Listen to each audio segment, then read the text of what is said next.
Hello my fellow riders, today we're going to be looking at the Royal Alley GP200LC.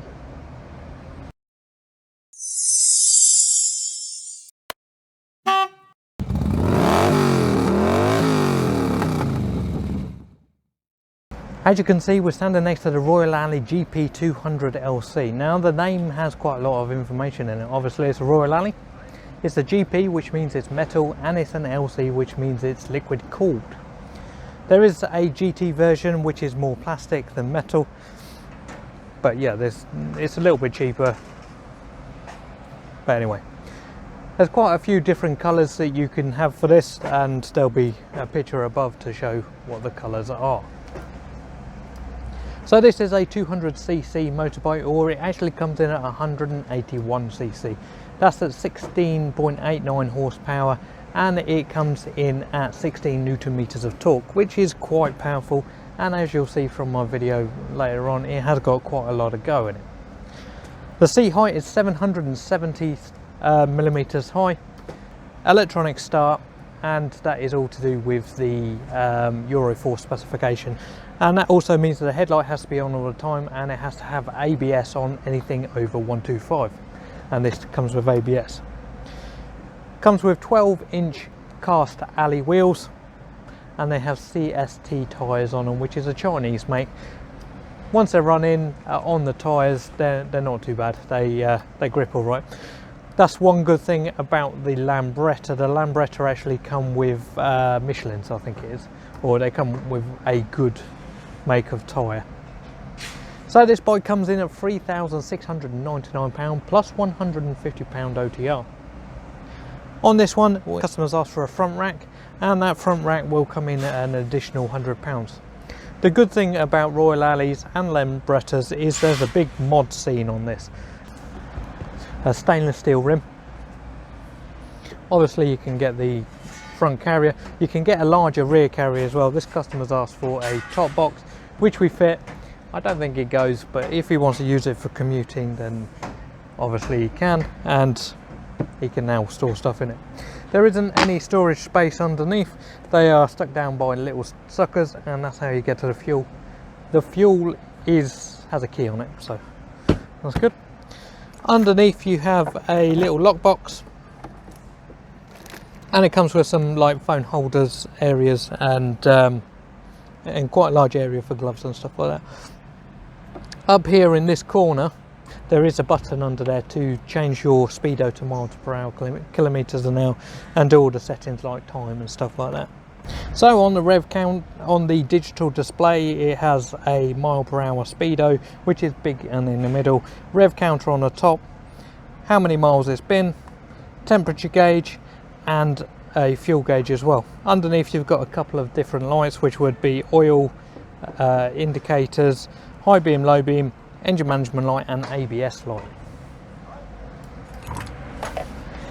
Now this bike is really quite fun to ride. It's got a lot of power compared to the 125 version, so you can get on it, rev it up and go and get some nice speed out of it. You should be able to get somewhere in the region of 75 to 80 miles an hour, but quite a lot of that power is in the low end torque. If you wanted to, at some point you could change the variator to get a little bit higher top speed, but I wouldn't recommend going much faster on these sort of bikes with these sort of tyres. They don't take potholes very good at 12 inches. So this bike was loosely based on a 1960s to a 1970s Lambretta. I think it was a Series 3.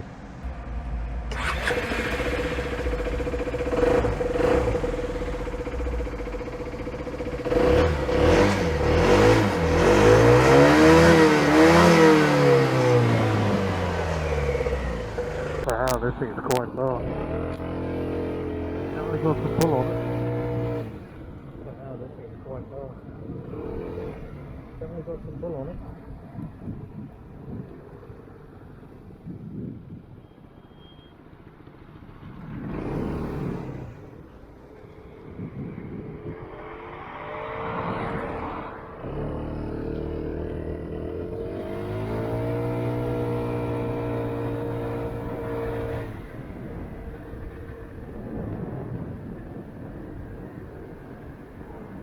So I changed my microphone a little bit for the riding portion of this, and I've got a Midland Pro, so hopefully that'll make the audio quality a little bit better.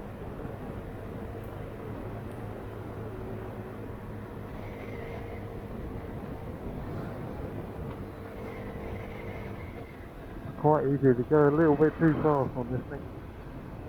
Go a little bit too fast.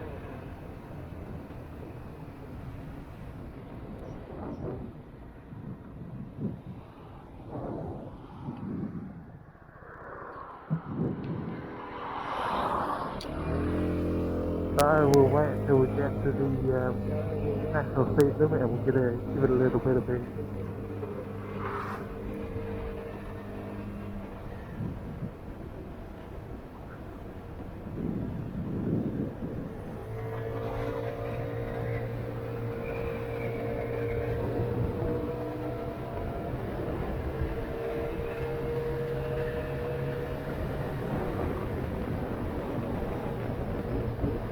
So this is a 200cc version, which is about 186, I think it is.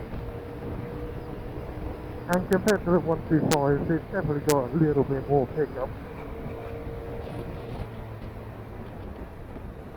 It is a little bit of a heavy bike. So with that 200cc engine, or 186, whatever it is, it does have another torque.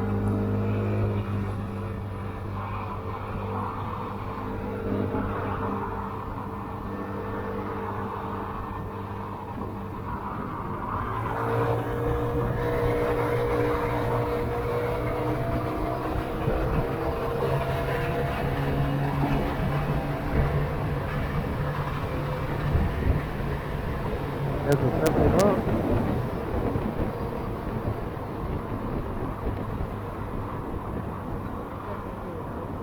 It definitely feels quite stable. It's got the Pirelli tyres on it, ABS, and it's quite nice. It's quite agile as well.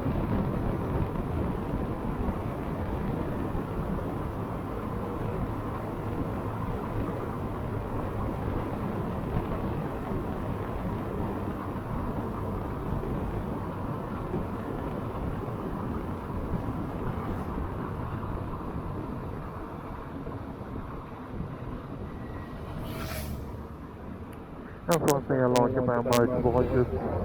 Whenever you're not to a motorbike, not just on a lot of it's just a little sign of respect. I do a little bit of push biking myself, and it's not the same thing. When you nod to them, some of them do, some of them nod back, but not all of them.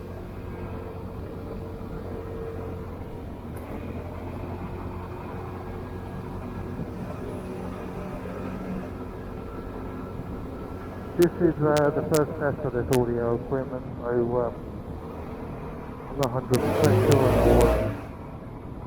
how good it is at picking up the motorbike itself. I know it's got quite a few noise reduction features on it. So thank you for watching my video. I hope you've enjoyed the Royal Alley GP200 LC. Now, as I said, this bike comes in at £3,699 plus £100 on the road. I am still having a couple of issues with my audio. I did buy the communication system for it. It's good for communication, but it's no good for recording ambient noise. And the bit rate of the audio that comes off of it is 63 bit, whereas like this mic here is 192 bit per second. So obviously you're going to get a lot clearer, a lot better sound from this than that one. So I'm sorry, the video on this, the audio is not going to be very good on this, but I have ordered something else that hopefully will sort out the problem. So thank you for watching my video. Please comment below if you've got anything to say. Please subscribe to my channel, it does mean a lot to me, and hit that notification bell to stay updated to all my latest content. But as always, ride safe.